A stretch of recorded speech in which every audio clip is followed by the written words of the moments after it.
So it's another weekend and I'm doing some more to the workshop, or should I say the home for the buddy range. And what we're looking for today is to get the walls up, hopefully. So I'm going to flip it around a minute and just show you what I do, or what I've done this morning. I've just quickly leveled the base up because I didn't, only temporarily leveled it last weekend. So what I've done is I've gone across the whole base, leveled it, so it's front to back and back to front and side to side, so it's all level. Packed it, put it all on engineering bricks so no moisture can get up the stilts. And then we're now working out, or I've just worked out the angle. I don't know, I'll flip the camera so you can see, and then I'll explain what I've done and why I've done it. I don't know how well you'll pick this up, but I'll put a string line there all the way through, oops, to the other end of the workshop behind that ladder, because there's another roof going on top of this roof, this here now. So I wanted the bottom edge of the new roof. So that through there has got 100mm fall on it, which is more than what I need. Roof this size, really 100mm is quite a big fall because of waterfall. 75 to 50mm would have been more than enough really, but I'd rather have more than less because I can always pack up that end a little bit once I do that bit of roof to reduce the fall a little bit. So yeah, that's what I'm doing. So what I've done this morning is I've just gone through this base and just leveled it from side to side, back to front, and then across as well, so it's all perfectly level.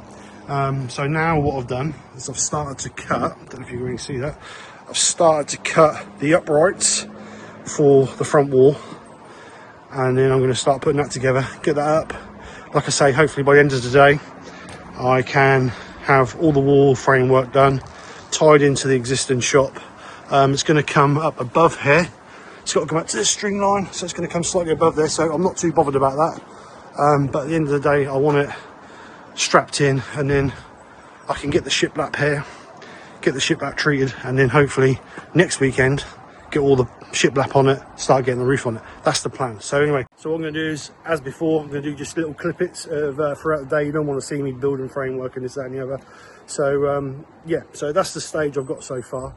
So I'm going to crack on making the end wall first, and then I can do the sides, and then we can start putting it together. So I'll see you guys in a little bit. Just going to quickly go through what I've done here. Is I've marked every 400mm because that's going to be my uprights, and then I've pilot holed every single gap. This is the width of the joist, or the noggin, upright, whatever you want to call it. So then I've drilled a hole, and the reason I've done that is because of two things. One's it makes it easy to line up, and it doesn't push the wood back when you're trying to screw into the upright, and the second thing is it won't split the wood.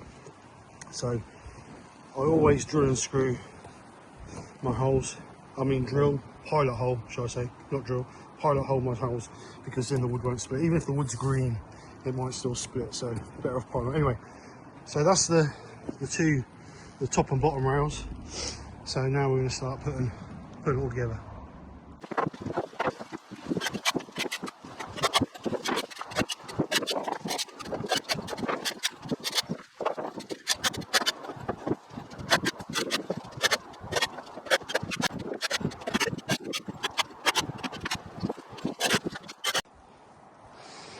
So the end's made.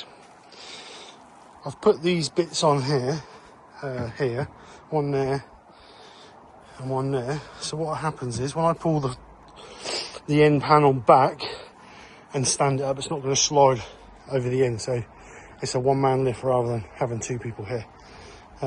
Nick's busy, so I can do it on my own. Hopefully I can do it on my own. Yeah, hopefully I can do it on my own. But anyway, I'm then going to put that upright. I've got a brace here that I've used for the corner post, so I'll just screw to that to hold it in place, and I'll just put a quick brace across there to do the same, just to hold it upright. So then when I get the ends in, it should come nice and square. So yeah, progress is pretty good at the moment, and while this beautiful weather's here, I'm going to keep cracking on.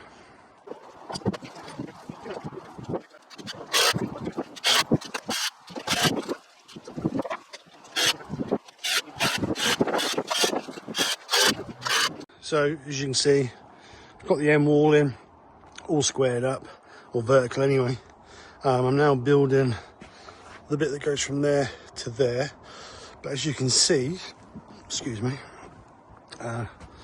we've got this bit jutting out here, but I don't want to take the existing roof off yet, because obviously I've got all stuff in there I don't want to get wet, so I'm going to go over the top of that and I'll remove that once all that has been, all the roof is watertight.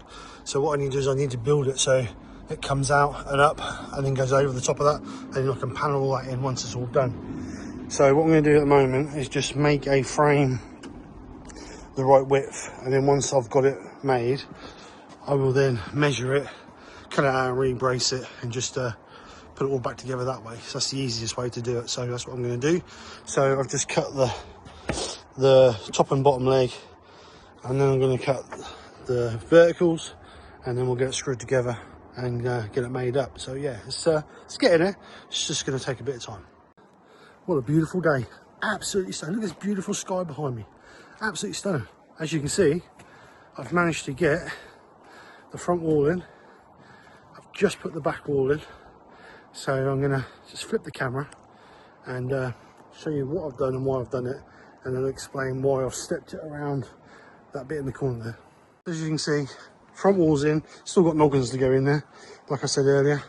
Back wall's in, meets on the corner, so that's going to be low point, so it's going to be up there higher anyway, so it doesn't matter, but we can adjust that to suit when we get our beams through. So the reason I've done this here is because this is watertight at the moment, and obviously I don't want to let water in there until the roof is right across, and all this roofing on here will all come down, but that'll all be taken down the inside. So temporarily stepped it around there, and then once we've got it fixed and upright and everything else, this can all be panelled in so it's right. So at the moment, like I say, it's just a temporary fix. So my plan is now, I've run out of treated timber other than this one length to do this end. So what I'm going to do is the offcuts I've got here, I'm going to use those and this bit here to put the noggins in all the way through there. I don't want to fix that end in permanently yet. The reason being is I need to shiplap that before I fix it in properly, because I can't get down the gap to shiplap it. I can take the panels out, but that's a pain in the arse, or pain in the bottom, should I say? Shouldn't say arse, but bottom. So what I'm going to do is I've just clamped that for now, and then it's in tight. So what I'm going to do is I'm going to, let's say, put the noggins in, and then the shiplap, I want the shiplap here for next weekend. So next weekend I can then get that out, back out, shiplap it, then put it back in place. That's the plan anyway. So yeah, like I say, noggins now, and once I've done the noggins, I'm going to get some more timber, which I've got under the carport, bring around here and treat enough to do this end. So I had 8 uprights, 2 top and bottom, so 6 lengths I need to complete this end. So yeah, so noggins in here, and then we're going to go see how far we get from there.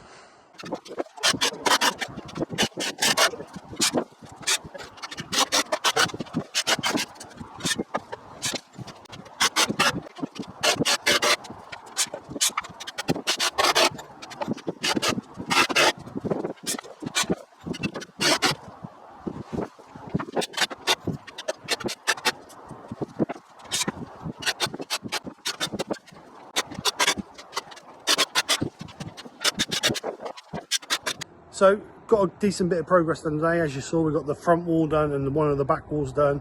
Run out of treated timber, so I've just had to treat this. I'm hoping to get out here tomorrow, which is Sunday, but the weather's not looking too good tomorrow. It's supposed to be windy and wet tomorrow, but if it's not, then I'll get out and do this wall. If not, we can just quickly finish this wall next weekend before we start shiplapping.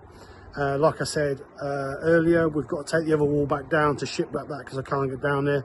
So it may be worthwhile leaving this anyway. So we haven't got to take both walls out, we can just take one out. But I'll cross that bridge tomorrow and we'll see what happens. So if I do work tomorrow on it, I will video and it will be attached to this video. If not, it will be in the next episode of the workshop build. So other than that, guys, thank you very much for watching, and I'll see you on the next one.